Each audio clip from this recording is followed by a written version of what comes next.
Alors, Hachem, le Zohar de ce matin, Tahazé, viens voir, dit Rabbi Shimon Yochai. Maketiv. Alors, en petite préface, une petite explication.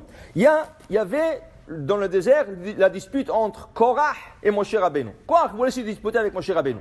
Malheureusement, Ken, il a entraîné avec lui beaucoup de juifs et ça a fait une grande dispute entre le Am Israël. Maintenant, c'est écrit qu'il a réussi dans une nuit retourner tout le peuple d'Israël contre Moshe Rabbeinu.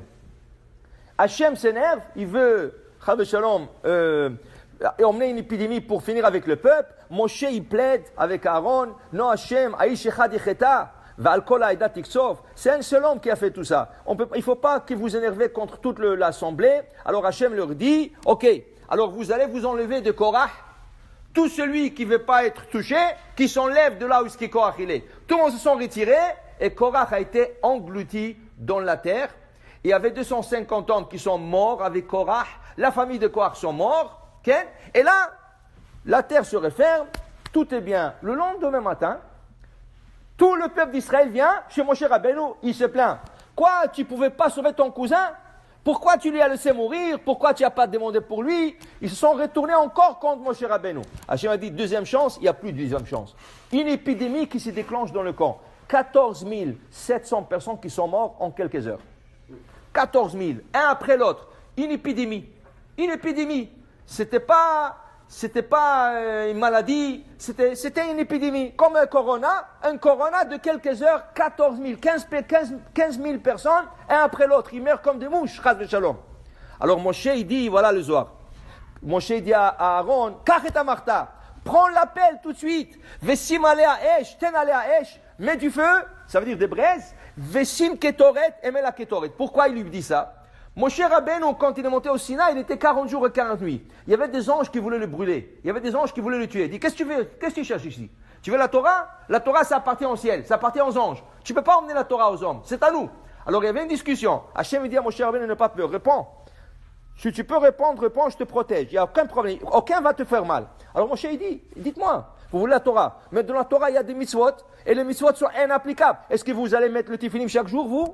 Est-ce que vous avez un père et une mère pour respecter Kabet Avicha Vetimecha? Est-ce que quand tu passes dans la rue et tu vois un nid d'oiseau, tu renvoies la mer et tu prends les oisillons, vous pouvez faire ça vous? Est-ce que de ne pas manger le lait et la viande, vous avez cette mitzvah de ne pas manger, vous ne mangez même pas? Alors là plusieurs fois, plusieurs mitzvahs de la Torah ne vous appliquent pas.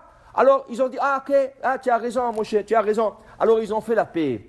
Quand ils ont fait la paix avec Moshe Rabbeinu, ils ont dit, mais Hila, pour le tort qu'on t'a causé, alors chaque ange est venu, il lui a donné à Moshe Rabbeinu un cadeau, un secret. Chaque ange, sans exception. Jusqu'à qu'il est venu l'ange de la mort. Il dit, moi aussi je vais te donner quelque chose. Il dit, non, toi ça va. Non, je vais te donner quelque chose. Écoute-moi, je vais te donner quelque chose, je te donne un secret. Quand tu auras une épidémie et que j'aurai le droit de venir et tuer les gens, tu vas faire ce secret et tu vas sauver les gens. Ah, Chazakouvo, qu'est-ce que tu vas me donner? Ketoret. Je t'enseigne le secret de la Ketoret. Et quand tu auras une épidémie, tu le dis, ou tu le fais, et tu vas voir que tu vas sauver les gens. C'est exactement ce qui est arrivé. 14 700 personnes qui sont en train de mourir, et allait avoir beaucoup plus. Moshe, il envoie tout de suite à Aaron, Kach lecha marta et amarta, prends l'appel, mets le feu, mets la kétoret, et voilà, il lui enseigne quoi faire, et il passe d'une maison à une autre, avec l'appel, avec la fumée qui est sortie de cette kétoret, et l'épidémie va à Magefan et Etzra. L'épidémie s'est arrêtée. Dit Rabbi Shimon Bar Yochai, aujourd'hui qu'on n'a pas la kétoret, aujourd'hui tu n'as pas la kétoret, tu n'as pas, mais on a la prière. Tous les sacrifices sont remplacés pour notre prière. Dit Rabbi Shimon Bar Yochai, Amar Rabbi Shimon Bar Yochai, Ibn Nasha avu yad'e kama ila ayu vada de kétoret kame kuchabechu avu natle kol mila ve mila mine vavu salke le atara. Si tu savais l'importance de la lecture de Kétoret aujourd'hui, tu n'as pas la Kétoret, tu n'as pas cette pelle avec le feu, les 11 encens, mais tu n'as pas tout ça, mais tu as la lecture. Si tu savais combien c'est important de lire la Kétoret doucement, tu aurais pris chaque mot, tu lui aurais mis une couronne en or sur le mot. Okay? Pour te dire que la Kétoret aujourd'hui, c'est le même équivalent que autant de Moshe Rabbeinu. Mais si on la lit doucement, si on pense et si on comprend un peu comprendre la Kétoret, prends un livre.